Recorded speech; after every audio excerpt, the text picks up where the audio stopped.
Me fillimin e pranverës, rritet edhe prezenca e poleneve në ajër. Zakonisht në gjysmën e prillit fillojnë të shfaqen polenet e barishteve. Kjo ndodh varësisht nga koha e polenizimit, kështu bëri të ditur alergologe Leonora Hana Leshi. Shkaktarët më të shpesht janë polenet, tani veç gati kemi filluar të hymë në sezonën e poleneve, zakonisht gjysma e prillit konsiderohet që është koha kur fillojnë polenet e barishteve. Ndërsa më parë kanë filluar në gjysmën e dhjetorit me një prezencë shumë të ulët, në janar, në shkurt, më tepër janë prezente edhe polenet e dryve të lartë. Sepse varësisht nga koha e polenizimit, do të thonë polenet të ndahen në disa lloje, të shkurrëve, barishtave dhe dryve të lartë. Sekrecionet të hundës në alergji janë ujore dhe të tejdukshme, ndërsa në infeksione ato bëhen më të trasha dhe me ngjyrë më të errët, të verdh apo të gjelbër, tha alergologe Leshi. Zakonisht alergjitë dhe ftofjet mund të kenë simptoma të përbashkëta apo dhe shenjat të cilat i dallojnë. Gjithmonë reaksionet alergjike nuk përcjellen me ndryshime të temperaturës. Domethënë simptoma e para, apo shehja e parë dallues është temperatura. Çdo ngritje e temperaturës gjithmonë na flet që është në pyetje ndonjë infekcion, virusal, bakterial apo e tjerë. Domethënë alergjia ka simptomat e njëjta si me rufen, për shembull, kemi të shtima të shpeshta, kemi bllokim hundësh, kemi rrjedhje hundësh. Dallimi është sepse tek alergjitë më së tepërmi rrjedhja është në formë të ujit, ujore, ndërsa tek infeksionet çaj sekret edhe fillon të troshet, edhe ka një ngjyrë më të mbyllët të verdh apo të gjelbërt.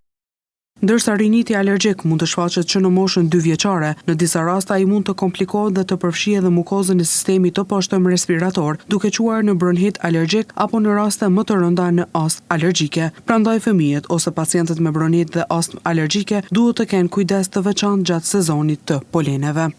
Përveç kësaj kemi edhe problemet shpeshherë, riniti alergjik mund të komplikohet kur përfshin edhe mukozat e sistemit të poshtëm respirator, mukozën e bronkeve, mund të komplikohet edhe me bronhitin alergjik apo shkolla më e rëndë e reaksioneve alergjike është edhe që përfshin sistemin respirator janë statuset astmatike.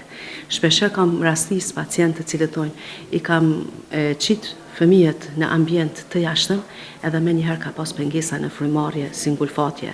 Do me thënë, gjithë pacientët të cilët janë me bronhit dhe astmë alergjike, gjithmonë flasin për ata të cilët janë me një simptomatologji më të rëndë dhe mund të rëndohen si gjendje patologjike e pacientit, të kenë kujdes nëse janë alergjik në polene, mos t'i qesin në ambiente, se sa mendojnë që do ju bëjnë mirë fëmijëve, duke i qitë në ambient të jashtëm, më tepër mund t'ju shkaktojnë edhe dëme, sepse një gjendje e rëndë e bronhitit, përkesimit të bronhitit apo një gjendje e krizës astmatike është një gjendje e rëndë ku duhet të intervenohet me njëherë me ilaçe të cilat i bart pacienti apo duhet me njëherë të paraqitet në një institucion shëndetësor më të afërt për të vlerësuar së pari ato pengesa në frymarrje a janë të lehta apo janë të rënda, sepse tek alergjit, rritet pulsi, rriten të rrahurat e zemrës, edhe bie, tensioni, edhe frymarrja është e vështirësuar.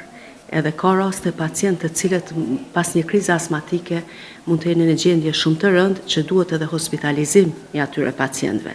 Përderisa sezoni i poleneve shënon një periudhë sfiduese për personat me alergji, njohja e hershme e simptomave dhe dallimi i tyre nga infeksionet është thelbësor për trajtimin e duhur.